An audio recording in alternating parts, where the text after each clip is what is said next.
sun where I find. I know it's hard sometimes. Pieces of peace in the sun's peace of mind. I know it's hard sometimes. Yeah, I think about the end just way too much. Hola, ¿qué tal a todos? Mi nombre es Leonardo de Jesús Juárez Alvarado. Les doy la bienvenida a mi canal, El Informático. El día de hoy hablaremos sobre la herramienta fuente en la ficha de inicio Word y sus elementos. Así que comencemos. Elementos del grupo fuente de la ficha inicio en Word. En la pestaña Inicio Grupo Fuente encontramos las opciones más comunes para la modificación de las fuentes de nuestro documento, pero podemos ver otras opciones posibles si accedemos al cuadro de diálogo fuente. Para hacerlo hay que pulsar en la parte inferior derecha del grupo. El cuadro se organiza en dos pestañas, fuente y avanzado. Podemos cambiar cualquier característica de estas. En el cuadro vista previa se muestra el resultado final. Si había seleccionado un texto en concreto, aparecerá en este.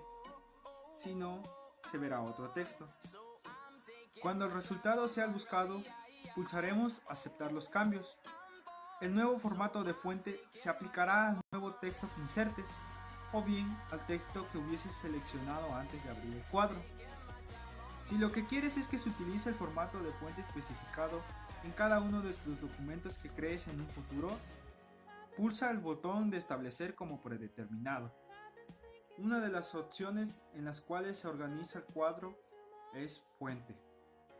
La mayoría de las opciones son las que se encuentran en la cinta: tipografía y tamaño de fuente, efectos básicos, color de fuente, estilos de subrayado, etc. Pero además podemos encontrar efectos como versales, convierte todo el texto a mayúsculas, con el matiz de que las letras que realmente eran mayúsculas en el formato original sean ligeramente más grandes que el resto. Oculto. Oculta el texto de forma que no se vea en la pantalla ni aparezca al imprimir el documento. Para ver el documento en la pantalla, hacer clic en el botón de la pestaña de inicio.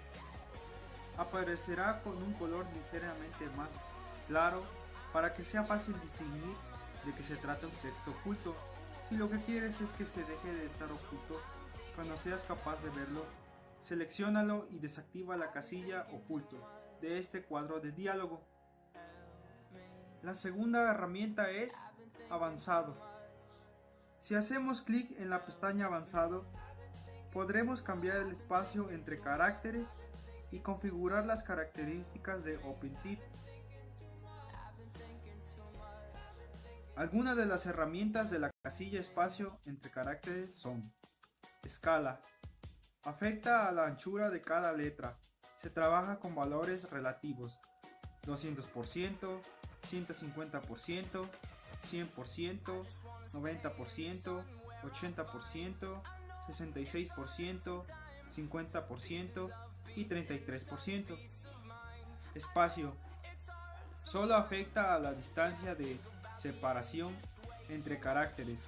Se establece el tipo de espaciado: normal, expandido o comprimido, y el valor absoluto exacto en puntos que queremos que se expanda o comprima. Posición. Altera la altura del texto en la línea. Las opciones son normal, elevado y disminuido. Y el valor que se establece de alto bajo también es valor absoluto en puntos. Es decir, elevado sería como un superíndice y disminuidos como un subíndice, con la diferencia de que podemos especificar exactamente qué altura tendrá. Características de OpenType. Anteriormente Microsoft utilizaba en gran parte tipografías de tipo TrueType, un formato creado por Apple y Microsoft. Más adelante la compañía lo mejoró junto con Adobe, creando el tipo OpenType. Casi todas las fuentes que utilices en Office serán de este último tipo. La forma de distinguirlos es observar el icono que hay dibujado a la izquierda de cada una de las tipografías en la cita de opciones. El tipo de fuente tiene que ver con la forma que se ha realizado e instalado. Las distintas formas de desarrollo influyen en las características de las mismas. Por ejemplo, les permite tamaños mayores de fuente sin distorsionar su forma. Algunas de las herramientas de OpenType son ligaduras. Permiten definir la unión de una letra con otra. Las ligaduras son solo estándar. Se utilizan las ligaduras estándar que Microsoft ha definido para cada idioma. Por ejemplo, en inglés se unirán dos Fs juntas. Estándar y contextuales. Incluye todas las ligaduras que el diseñador de la fuente incluyó en su diseño. Históricas y discrecionales. Utiliza las ligaduras que antes eran estándar, pero que ya no lo son, para dar un aspecto de época a tu texto. La siguiente herramienta del OpenType es espacio entre números, predeterminado, el establecido por defecto en la fuente. Proporcional. Se proporciona al tamaño del número al igual que ocurre con las letras. Por ejemplo, el 4 tendrá más que el 1. Tubular. Todos los números tienen el mismo ancho y por lo tanto ocupan el mismo espacio en las columnas de valores numéricos. El siguiente es formato de números. Predeterminado. El establecido por defecto en la fuente. Alineación. Todos los números tienen la misma altura y no se muestran en una posición más baja que el resto del texto. Estilo antiguo. Los números no tienen la misma altura ni se sitúan en la misma posición, sino que pueden estar más o menos altos que la línea de texto. Conjuntos estadísticos. Los conjuntos estadísticos permiten dentro de una misma fuente utilizar diferentes estilos que hayan sido incluidos por el diseñador. Esto implica que, dependiendo de qué fuente utilicemos, podemos elegir un único estilo, 2 o 20, o los que hayas elegido. El desplegable muestra los valores del 1 al 20. El segundo tema de hoy es configurar página. En la ficha diseño de página. Configurar página. Cuando estamos escribiendo en un documento Word, es como si lo hiciéramos en una hoja de papel, que luego puede ser impresa. Por lo tanto, existe un área en la cual podemos escribir y unos márgenes los cuales no podemos sobrepasar. Estos márgenes se definen en la pestaña Diseño de página, en el grupo de herramientas Configurar página, donde también podemos encontrar herramientas para seleccionar la orientación, saltos de página, tamaño, número de líneas, columnas y guiones. Al hacer clic sobre el botón márgenes, aparecen unos márgenes predeterminados. Si ninguno nos sirve, podemos definir uno desde la opción márgenes personalizados. También es conveniente especificar el tamaño de papel que vayamos a utilizar en la impresión.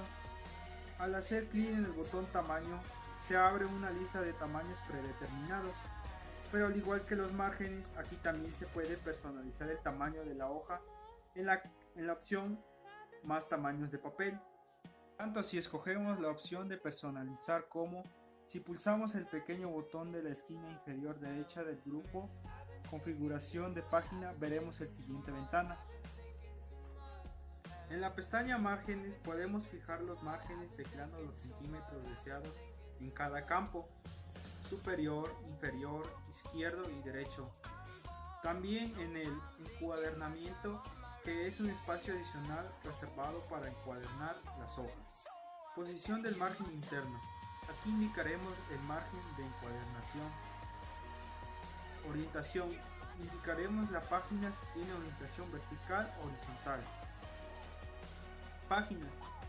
Podemos establecer varias páginas. En ese caso tenemos varias opciones. Márgenes simétricos. 2 páginas por hoja o libro plegado.